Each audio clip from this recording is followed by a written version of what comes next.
It was early morning when the courtroom slowly began to fill with people. The sound of footsteps echoed against the polished floor, and soft whispers spread through the room as everyone took their seats. Among the crowd was a young girl, holding a small brown folder close to her chest. She looked nervous, but there was something steady in her eyes, a quiet kind of determination.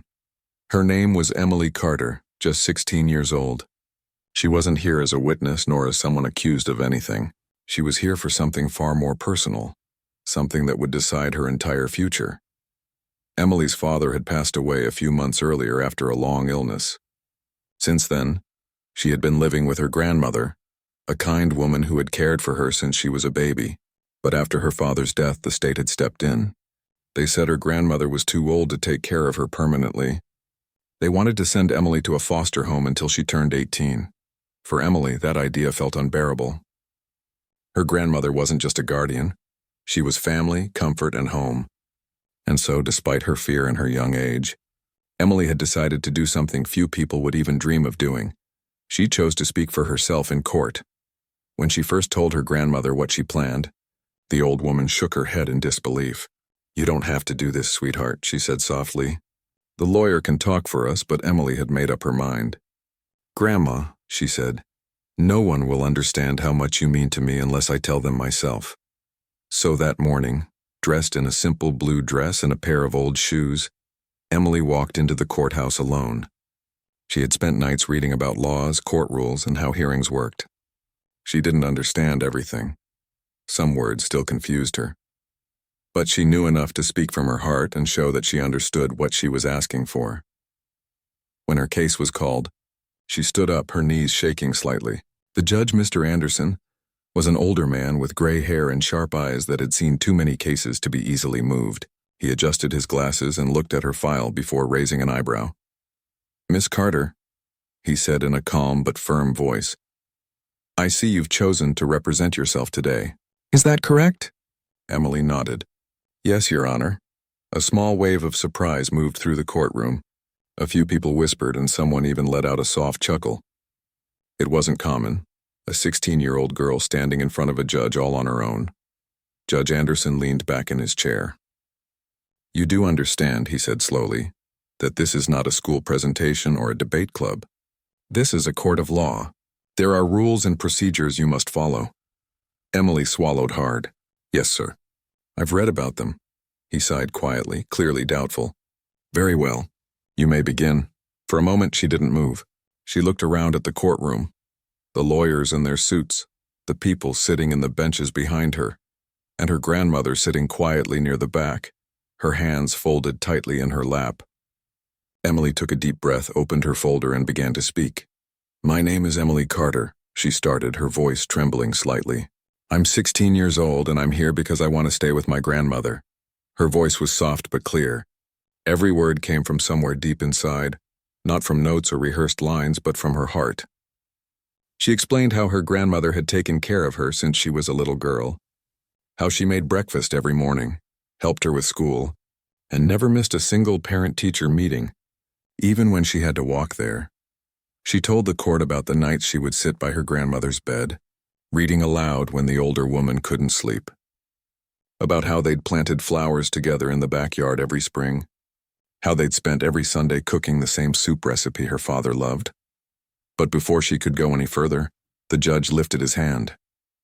"Miss Carter," he interrupted gently, "I understand this is difficult for you, but emotional stories aren't enough. This court has to consider what's legally and practically in your best interest." Emily froze for a second, unsure what to say. She could feel her throat tightening. "Yes, Your Honor," she said quietly. He continued, "Your grandmother's age and health are concerns the court must address. The state believes a foster home would provide more stability and supervision for someone your age." There was a long silence. Emily looked down at her notes, her hands trembling. Around her, the room felt colder. She could feel the weight of everyone's eyes, some sympathetic, others simply curious to see how far she'd go. For a moment, she thought about sitting down and letting it end there. Maybe everyone was right. Maybe she didn't belong here in this room filled with adults who spoke in words she barely understood. But then she looked back at her grandmother. The older woman's eyes were shining with tears, but there was also something else there. Belief. Pure, unshakable belief in her granddaughter. That was all Emily needed. She took another deep breath and lifted her head. "Your Honor," she said softly, "I understand what you're saying. I know I'm young, and I don't know everything about laws or what the court expects. But I know my home, and I know who has always taken care of me." Her voice grew stronger as she continued. "My grandmother isn't just old. She's strong. She takes her medicine. She walks every morning, and she's the one who made sure I stayed in school even when things got really hard. I have everything I need with her. Food, a safe place, and love." Judge Anderson's expression didn't change, but he stopped her again. "Miss Carter," he said firmly, "we can't rely only on feelings. Do you have any evidence or documents to support what you're saying?" Emily blinked, then slowly opened the folder she had been holding. Inside were several papers, neatly arranged. "Yes, Your Honor," she said. "I brought my school reports, my attendance record, and letters from my teachers. They say I've been doing better since I started living with my grandmother again. I also brought my father's letter, the one he wrote before he passed away. He asked that I stay with her." The judge paused, clearly taken aback that she had come prepared. The courtroom, once full of quiet murmurs, fell completely silent. He motioned for the bailiff to collect the papers, and as the man carried them over, Emily continued speaking, not reading from her notes now, but speaking freely. "I know there are rules, Your Honor," she said, "but sometimes rules can't see what love really means. My grandmother is my only family. If I lose her, I lose everything that feels like home." She stopped, realizing she might have said too much, but the judge didn't interrupt again. He just looked at her for a long moment before glancing down at the documents. Emily stood there, her heart pounding so hard she could hear it in her ears. She didn't know if she had done well or made a mistake, but she had spoken honestly, and that was all she could do. For the next few minutes, the courtroom was filled with the quiet sound of papers being turned and pens scratching against notepads. Emily waited, her palms sweating, her knees weak. Finally, the judge set the papers down and leaned forward slightly. "All right, Miss Carter," he said calmly. "I've heard enough for now. We'll continue this discussion after I review these documents." His tone was more thoughtful now, less dismissive than before. It wasn't approval, not yet, but it wasn't rejection either. Emily nodded respectfully. "Thank you, Your Honor." When she turned to walk back to her seat, her grandmother reached out and held her hand tightly. "You did so well," the older woman whispered, her voice trembling with pride. Emily didn't feel brave. Her hands were still shaking, her heart still racing, but deep inside something felt right, like she had taken the first step toward something important. The courtroom slowly moved on to other cases, but people kept glancing at her. The young girl who had dared to stand up in front of a judge, not with anger or defiance, but with quiet courage and truth. Outside, as she stepped into the cool air, Emily looked up at the courthouse building. The sky was gray, the wind brushing her hair gently. She took a deep breath. This wasn't over, not yet. But for the first time in weeks, she felt a spark of hope. Whatever came next, she was ready, because sometimes even the smallest voice can start to change everything. The courtroom had grown quiet again, but the silence was heavier this time. Emily sat down slowly, her heart still racing from the nerves and the pressure of speaking in front of so many people. Her grandmother, sitting at the back of the room, gave her a small, reassuring smile. Emily squeezed her grandmother's hand, trying to calm herself. But her mind was still running. She glanced up at Judge Anderson, who was sitting back in his chair, his eyes fixed on the papers in front of him. He didn't look pleased or upset, just focused. Emily knew the court was considering her case seriously now. That alone gave her a small boost of confidence. Maybe, just maybe, her voice would be enough to make a difference. The next few minutes felt like an eternity. The lawyer for the state, a woman in a sharp suit, flipped through her own papers, looking at Emily occasionally with a skeptical expression. She didn't seem like someone who believed in second chances, but Emily wasn't going to give up. She had come this far, and she wasn't going to let the state's lawyer scare her into backing down. As she sat there, waiting for the judge to say something, Emily thought about the life she had with her grandmother.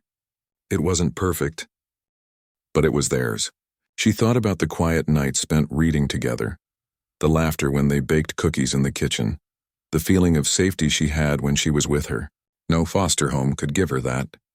She wasn't ready to leave her home, not now, not ever. But her thoughts were interrupted when Judge Anderson cleared his throat. "Miss Carter," he said, his voice steady.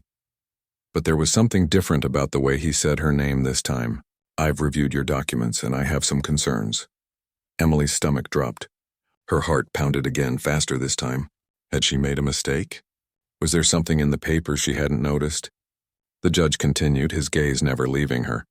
"I see you've brought evidence of your academic achievements, your father's letter, and some testimonies from teachers. However, none of these documents address the key issue here, whether or not your grandmother is fit to provide care for you in the long term." Emily's breath caught in her throat. She had known this was coming. They'd been talking about her grandmother's health ever since the case began. But hearing it out loud from the judge's mouth made it feel so much more real. Her grandmother was getting older. That much was true. She wasn't as strong as she used to be. Sometimes Emily had to help her tie her shoes or carry groceries. But the thought of anyone else raising her, especially in a strange house with strangers, was too much to bear. "Your grandmother's age and medical condition are valid concerns," the judge continued, his voice cool and professional. "The state's recommendation is that you be placed in a more stable environment, where there is more oversight and support for both you and your guardian." Emily's fingers tightened around the folder in her lap. She felt her chest tighten too. The judge was right. She had heard the same thing from the state before. But she wasn't going to let that be the end of her story. She had worked so hard to get this far, and she couldn't give up now. As if reading her thoughts, her grandmother shifted slightly in her seat, catching Emily's eye from across the room. The look in her eyes said it all. "Don't give up. We're in this together." Emily swallowed hard and looked back at the judge. She wasn't going to let him decide her future based on a piece of paper or a medical chart. She had a voice, and it was time to use it again. "Your Honor," Emily began, her voice shaky at first but growing stronger with each word. "I understand that my grandmother isn't as young as she used to be, but she's still here, and she's still doing everything she can to care for me. She may not be perfect, but neither am I. I'm asking you to see the truth, that we're a team and we need each other." The judge didn't say anything at first. He just stared at her for a moment, his eyes hard to read. The courtroom was so quiet that Emily could hear her own heartbeat in her ears. She had spoken from the heart, but would it be enough? The state's lawyer spoke up, her tone condescending. "Your Honor, with all due respect, while it's admirable that Miss Carter feels such strong loyalty to her grandmother, this is a legal matter, not an emotional one. The law has to protect minors, and the risks of keeping her in her grandmother's care outweigh the benefits." Emily clenched her fists in her lap. The lawyer's words felt cold, but she wasn't about to let them defeat her. This wasn't just about legalities. This was about her life. The life she had with the woman who had always been there for her. "Please, Your Honor," Emily said, her voice rising slightly. "I've read the laws. I know they're important, but they don't tell the whole story. They don't tell you what it's like to feel safe, to feel like you belong. My grandmother isn't just taking care of me because she has to. She loves me. I love her, and that's the most important thing." There was a long pause as the judge looked over at the state's lawyer. The woman opened her mouth to respond, but Judge Anderson held up his hand, signaling her to stop. He looked back at Emily, his expression softening just a little. "Miss Carter," he said, his voice slower now. "I understand what you're saying, and I agree that emotional factors are a part of every case. But we must also consider the practical realities of your situation. There are foster homes with trained professionals who can provide support when things get difficult." Emily nodded, but her mind was working fast. She wasn't about to give up her home without a fight. Her grandmother had worked hard to give her everything she needed, and she wasn't going to let a stranger take that away from them. But how could she make the judge understand? Then she remembered something. Her father's letter. The one she had kept in the folder, hoping it would help. The one he had written when he knew he wouldn't be around much longer. She reached into the folder and pulled out the crinkled paper. The handwriting was familiar, her father's messy scrawl. She had read it over and over since his passing. Trying to hold on to his words, his memory, with shaking hands, Emily began to read aloud. "To my dearest daughter," she started, her voice trembling at first but becoming steadier as she continued. I know I won't be there for much longer, but I want you to know this. You've always been the light of my life. I want you to grow up happy and safe, and I trust your grandmother more than anyone in the world to give you that.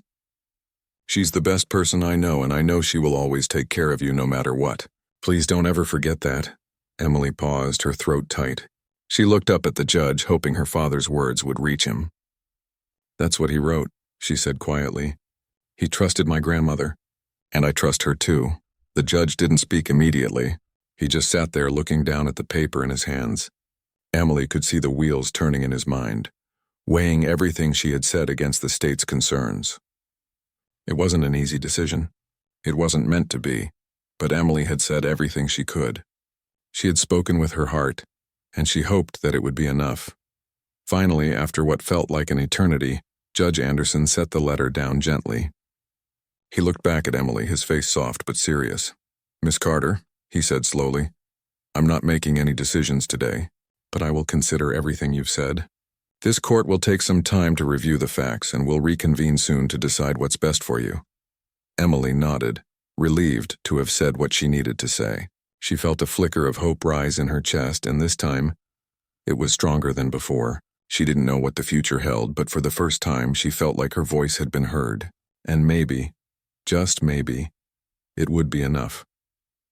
The next few days felt like a blur for Emily. After the last court session, she had returned home with her grandmother, trying to put the whole ordeal out of her mind, but it wasn't easy. Every time she closed her eyes, she saw the judge's face, the way he had looked at her when she spoke about her father's letter, the way he had paused after she finished reading it. She couldn't stop wondering if it had made a difference. Her grandmother was more optimistic, though.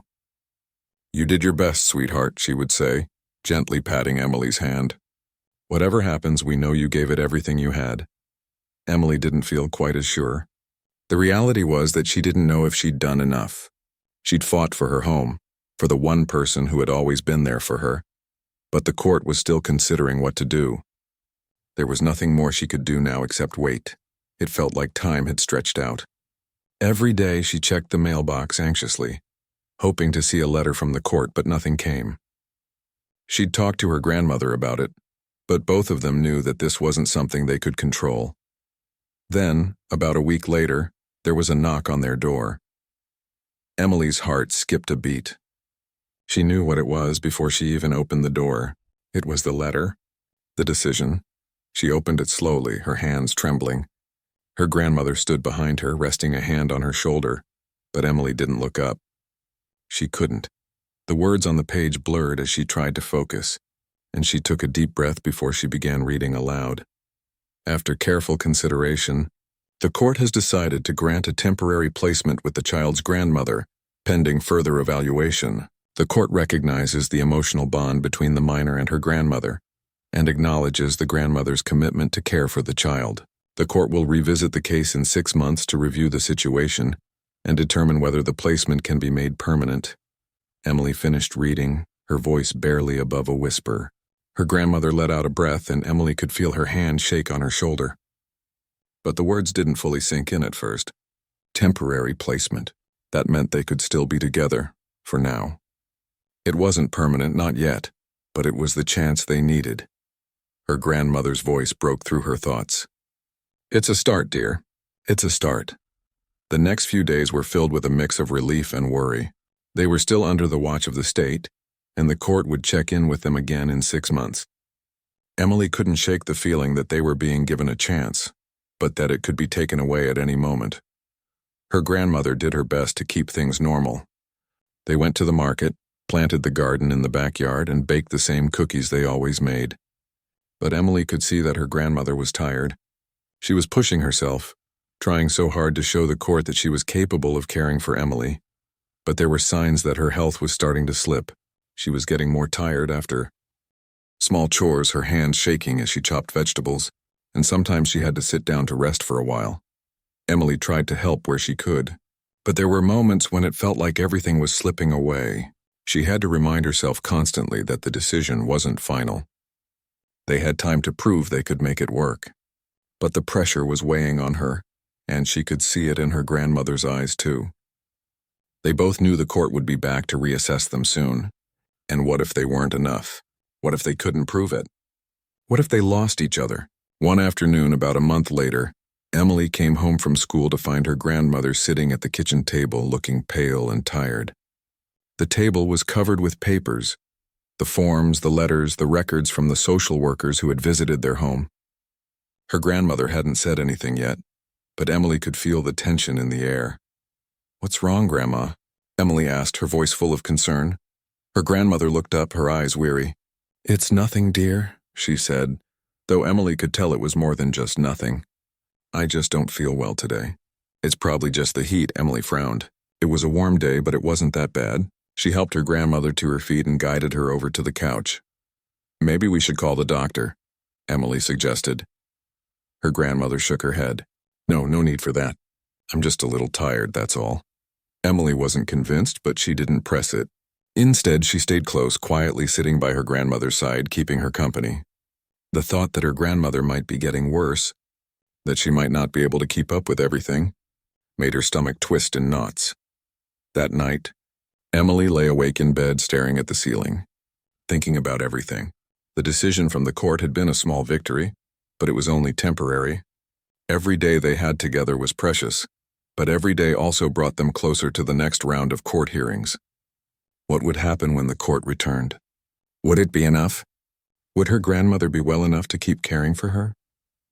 The next morning, Emily's grandmother was feeling a little better. She was still tired, but at least she was up and moving around. Emily did what she could to help, taking over some of the chores, making breakfast, and handling the errands. But there was an unspoken understanding between them. They both knew that things couldn't go on like this forever. Emily couldn't help but feel a growing sense of urgency. She knew that they needed to prove to the court that they could be a family, but she was starting to question whether they could truly make it. Was her grandmother's health going to hold up? What if it didn't? One afternoon, as Emily was walking home from school, she passed by a group of kids who were talking about their own foster families. They all seemed to be doing fine, smiling, talking about activities and new friends.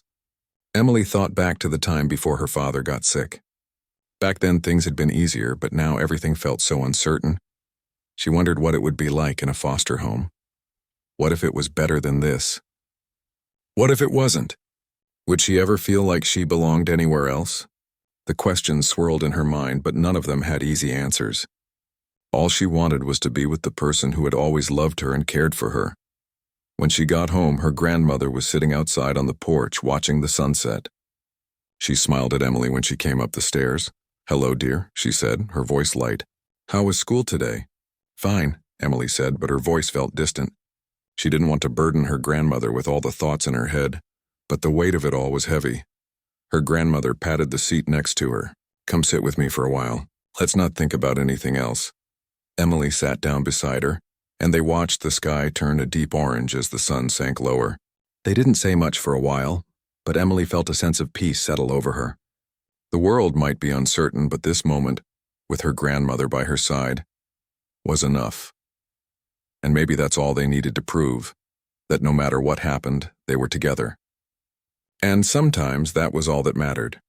It had been a couple of months since the court had granted them temporary placement, and in that time, Emily and her grandmother had settled into a routine. Things were far from perfect. There were still the constant worries about the court's final decision, the ongoing pressure of proving they could make it. But they had managed to create a sense of normalcy. The small joys of daily life, like cooking together or watching old movies in the evening, helped ease the weight they both carried. But the clock was ticking. The 6 months the court had given them were nearly up, and with each passing day the pressure seemed to mount. Emily felt the uncertainty like a cloud hanging over her every moment, no matter how hard she tried to push it away. Her grandmother, on the other hand, seemed to be doing her best to stay positive. Emily could see the strain in her face sometimes, the way her eyes would cloud over with fatigue, the way she would sit down after a short walk, needing a rest. But she never complained. She never asked for help, even when it was clear she needed it. Emily knew her grandmother didn't want to seem weak or incapable. She didn't want Emily to worry, and that made her heart ache. One afternoon, as the day grew warm and the sunlight filtered through the trees in their yard, Emily sat on the porch with her grandmother, enjoying the breeze. The world outside felt peaceful, but inside, Emily was restless. The court hearing was just around the corner, and she was more nervous than ever. She had seen the social workers coming by for their visits, checking on things, observing their home, asking questions. And with every visit, it felt like the walls were closing in, reminding them both that nothing was truly secure. Her grandmother sat beside her, knitting quietly, the rhythmic motion of her hands providing a sense of calm. But even in the silence, Emily could feel the weight of everything. The uncertainty was impossible to ignore. "What do you think will happen?" Emily asked suddenly, her voice low, almost as if she were afraid to ask. Her grandmother paused her knitting and looked at her. There was a moment of silence before she spoke, her voice steady but soft. "I don't know, darling. We just have to hope that they see how much we mean to each other, how much I want to be here for you." Emily nodded, but her stomach churned. The thought of losing her grandmother, of being sent away to a foster home, was more terrifying than anything she could imagine. She knew that there were good foster families out there, but they weren't her family. Her grandmother was everything she had left. They sat in silence for a while, each lost in their own thoughts, before Emily spoke again. "What if it's not enough? What if they decide I have to go?" Her grandmother placed her knitting aside and turned to her, taking Emily's hands in hers. Her eyes were gentle, but there was a firmness to her voice. "You are enough. You always have been. And I will always be here for you. No matter what happens, we'll figure it out. We're a team, and that's what matters." The words, simple as they were, gave Emily a small sense of comfort. Though doubt still gnawed at her, she knew her grandmother meant every word. But the reality of their situation still weighed heavily on her. Every day she watched as her grandmother worked harder to keep their home running smoothly, even as her own health seemed to decline bit by bit. It wasn't fair. The next few weeks went by in a blur of tension. The date for the court hearing grew closer, and with it came the growing fear that this could all come to an end. Emily tried her best to stay positive, to support her grandmother, but it felt like she was walking on a tightrope, always afraid that one wrong move would send everything crashing down. One evening, about a week before the hearing, Emily's grandmother had another dizzy spell. This time it was worse than before. She had been standing in the kitchen, trying to reach for a pot on the top shelf when her legs suddenly gave out beneath her. Emily had rushed to her side, helping her grandmother to the couch, panic rising in her chest. "Grandma, are you okay?" Emily asked urgently, her voice trembling. Her grandmother smiled weakly, her hand resting on Emily's. "I'm fine, dear. Just a little dizzy. It happens sometimes. I think I overdid it today." Emily wasn't convinced, but she didn't argue. She called the doctor right away, and after a thorough examination, the doctor confirmed what Emily had feared. Her grandmother's health was indeed getting worse. She had been hiding it, trying to push through, but it was clear now that she needed more care than Emily could provide on her own. That night, Emily lay awake, her mind racing. She felt guilty for not noticing sooner, for not seeing the signs. Her grandmother had always been the strong one. She had always been the one to take care of things, to hold everything together. But now, it was Emily's turn to take care of her, and she didn't know if she was strong enough to do it. The next morning, they had a long talk. Emily knew they couldn't keep pretending everything was fine. They needed help, and they needed to be honest about it. Her grandmother agreed, though she hated the idea of burdening Emily. But Emily was determined. She couldn't let her grandmother go through this alone, especially when the court hearing was so close. That evening, after a long day of worrying and planning, Emily sat down at the kitchen table with her grandmother. They had decided to be upfront with the court. Emily would write a letter to the judge, explaining everything that had been happening, including her grandmother's health, and the fact that they needed additional support. It wasn't a decision they made lightly, but they both knew it was necessary.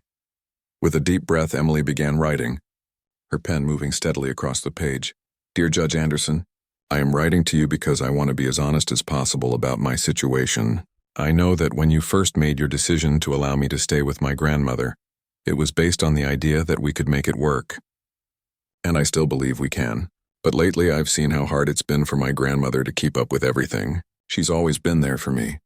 But now she's struggling with her health, and I'm afraid I'm not enough to help her through it all. I'm asking for your understanding.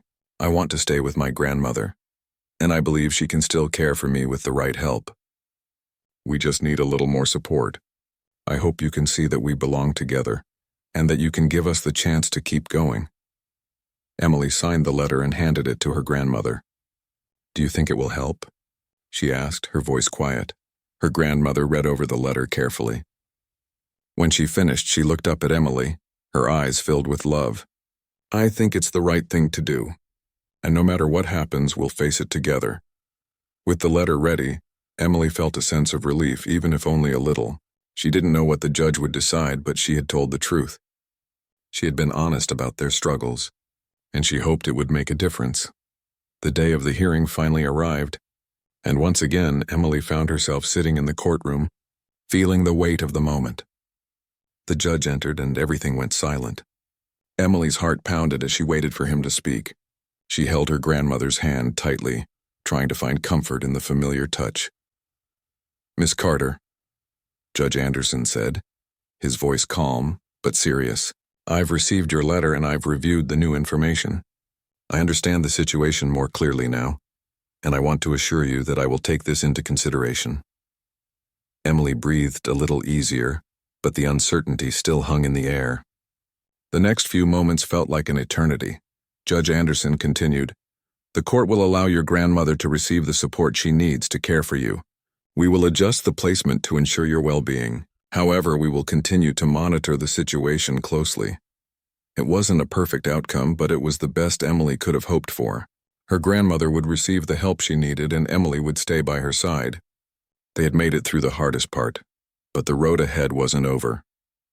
As they left the courtroom, Emily felt a sense of relief wash over her, but also a deep sense of gratitude. They weren't finished yet, but for the first time in months, Emily felt like maybe, just maybe, they would be okay. The court hearing had ended, and as Emily and her grandmother walked out of the courthouse, they both felt a weight lifted off their shoulders. It wasn't a final victory, but it was a step forward. It was the chance they had been hoping for, the opening that would allow them to keep fighting for their future together. Though there was still a long road ahead, Emily couldn't help but smile as she held her grandmother's hand tightly. They had made it through the hardest part. They had told the truth, they had asked for the help they needed, and now they would get it. They walked back to their little house, the familiar sounds of the neighborhood filling the air, children laughing, dogs barking, and the hum of people going about their day. For a brief moment, everything felt normal again. Emily felt a sense of peace she hadn't experienced in months. They weren't out of the woods yet, but they had a fighting chance. Over the next few weeks, things began to settle into a new rhythm. With the court's decision, their social worker helped arrange for additional support. They had someone come to help with household chores, and a nurse started visiting a few times a week to check on her grandmother's health. It wasn't perfect, but it made things a lot easier. Emily didn't feel like she was doing everything on her own anymore. Her grandmother seemed to relax a little too. She still had her moments of fatigue, but there was less stress now, less worry. It was clear to Emily that her grandmother was slowly regaining some strength. Her smile had returned, the twinkle in her eyes no longer hidden behind the exhaustion that had clouded them for so long. For Emily, it was like watching the sun come out after a storm. They were starting to breathe again. One afternoon, about a month after the hearing, Emily was sitting in the living room doing her homework. She could hear her grandmother in the kitchen, humming softly as she prepared lunch. The sound was comforting. It was a simple moment, but it was moments like these that reminded Emily just how much she had to be thankful for. Her grandmother came in and placed a sandwich in front of her, smiling. "Here you go, sweetheart. I thought you could use a little break." Emily looked up, gratefully accepting the sandwich. "Thanks, Grandma. You're always taking care of me." Her grandmother sat down across from her, her face soft and peaceful. "It's my job, darling," she said with a smile. "But I'm glad to do it. I'm just happy that you're here with me." Emily felt a lump form in her throat. She looked down at her sandwich, unable to meet her grandmother's eyes for a moment. She had always known her grandmother loved her, but hearing those words, so simple and so pure, made her heart swell with emotion. "You know," Emily said quietly, "I don't think I could do this without you. I don't think I could go through everything that's happened without you." Her grandmother reached over and patted her hand gently. "You're stronger than you think, my dear. You've been through so much already. And you're still here. You're still fighting. I'm proud of you." The words were simple, but they meant the world to Emily. She hadn't realized until that moment how much she had been holding in, the fear, the uncertainty, the sadness. She had been so focused on what might happen, on what could go wrong, that she hadn't taken a moment to appreciate how far they had come. They were together, and that was enough. The weeks that followed brought more stability. The nurse and social worker checked in regularly, and Emily's grandmother continued to improve with their support. Though her health still wasn't perfect, she was able to do more than she had before. Emily took on more responsibility too, but it no longer felt overwhelming. It felt like a partnership, a team. They worked together. They always had, and now, more than ever, they would continue to do so. But even as things were improving, there were moments of doubt. Emily would still catch herself worrying about the future. What would happen when the court checked in again? What if her grandmother's health worsened? What if things didn't stay stable? The thought of losing everything, of being torn apart from the one person who had always cared for her, was still a real fear. It never fully went away, but over time, Emily learned to manage it. She learned that there were some things beyond her control, but that didn't mean she couldn't do her best. She could make the most of the time they had, enjoy the moments that made them both happy, and focus on building a life that they could be proud of. And little by little, that's what they did. One evening, as the sun set and the sky turned a soft shade of pink and purple, Emily and her grandmother sat on the porch watching the world go by. It had become a quiet tradition for them, this moment of peace at the end of the day. The worries of the world faded into the background, and for just a few minutes it was as though nothing else mattered. "You know," Emily said, her voice thoughtful, "I've been thinking, when we first started this I was so scared. I thought everything was falling apart. But now, I don't know, I think we've got this. We can handle whatever comes next." Her grandmother looked at her, her expression gentle. "We always could, dear. You've always had the strength in you. It's just taken time for you to see it." Emily smiled, feeling the truth in her grandmother's words. Maybe she hadn't known how strong she was, but she was starting to realize it. She had been through so much, but every challenge had brought her closer to understanding herself and her grandmother. They were more than just family now. They were survivors. They were fighters, and together they would continue to fight for what mattered. The next few months brought more visits from the court, and with each one, Emily felt a little more confident. They were doing better. They were making progress. Her grandmother's health was improving, and they were both more relaxed now that they had the support they needed. When the next court hearing came around, Emily was ready. She had her letter prepared, a letter that outlined everything they had accomplished and how they had kept moving forward despite the challenges. She wasn't nervous anymore. She knew they had done everything they could. They had built a life together, and they would continue to do so. When they arrived at the courthouse, the judge greeted them warmly, asking how things had been going. Emily spoke about the support they had received, how her grandmother was doing better, and how they had made it work. She spoke honestly, but with a sense of pride in her voice. "We've come a long way," she said, her eyes meeting the judge's. "And we're doing the best we can."